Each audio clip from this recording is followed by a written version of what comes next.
Returning now to our election results on the 5 ballot questions. The implications of today's results will be far-reaching, from the state legislature to high school students and gig workers. And 22 News reporter Julia O'Keefe has been closely watching the results. She joins us live in studio tonight with a look at where we currently stand.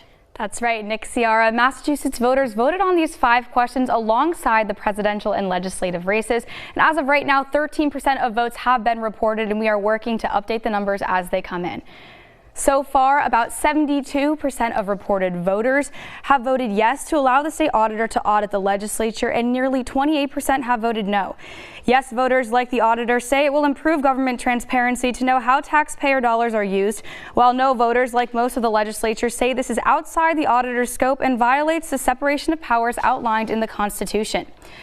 For question 2, about 60% of reported voters have voted yes to eliminate the MCAS test as a high school graduation requirement, while nearly 40% have voted no.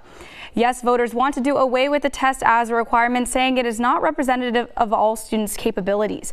No voters worry eliminating the test could lower the state's education standards. On question 3, about 54% of voters have voted yes for the unionization for transportation network drivers, with just over 46% voting no. Yes voters want rideshare drivers to have the same union rights as other types of employees, while no voters say Uber and Lyft prices will skyrocket and that these drivers already make enough money.